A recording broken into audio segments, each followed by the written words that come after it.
people store fat in their butt. Some people genetically they store fat in their stomach. Okay. Understand? So you take in a lot of fatty foods, then all your body does is directs it to your stomach. Okay, directs it to your stomach, and you just end up having the pot belly.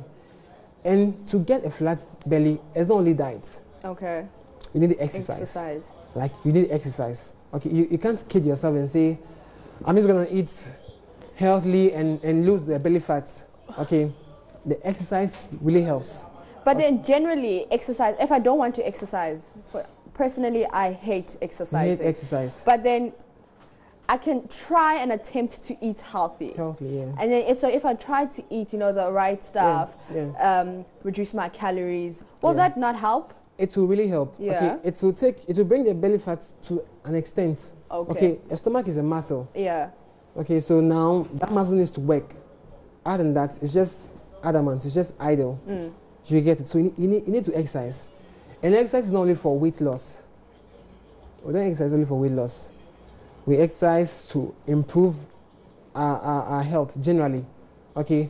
When you exercise, it helps to maintain your blood pressure.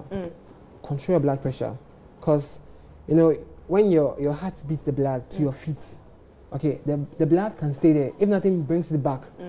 But if you're doing stuff like exercise and you're moving about and all that, it helps the blood always to be in circulation. Okay, it helps reduce free radicals in your system. It helps improve concentration.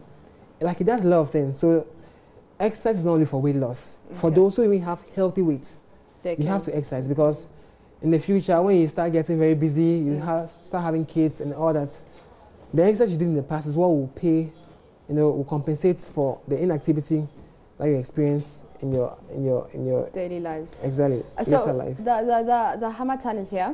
Yeah. Any foods to avoid, or what should we take more of? What are your tips for the Hamatan? Generally, you just have to stay hydrated. Okay. Drink lots and lots of water. Water is very important. And like I said, the guidelines are not fixed for it's not a general guideline that you should take in 2 to 3 liters of water. Okay, depending on the individual. So just use your lips and the color of your urine to determine whether you've had enough water or not. Okay. You get it? Keep hydrated, and you can add things like lime to your water. Okay, flavor it. That also has some health benefits because of the vitamin C. You can take in green tea. It's also basically water. You get it? Yeah. Exactly. So you're taking a lot of water, and during times like this, because of the dry weather, people easily catch cold. Okay, they easily catch infections. So it's important that you take in a lot of fruits. Okay, fruits have a lot of vitamins, and these things will help boost your immunity. You understand? So in Hamatan period, just eat your fruits, drink your water, and eat healthily. Like that's all. Okay, and that's it. Yeah. Okay. So final comments from you. I just want to tell my viewers that it's almost the year is almost ended. Okay. Yeah. Okay, and people start making their resolutions. Okay, don't wait for New Year to start making those new resolutions. Okay.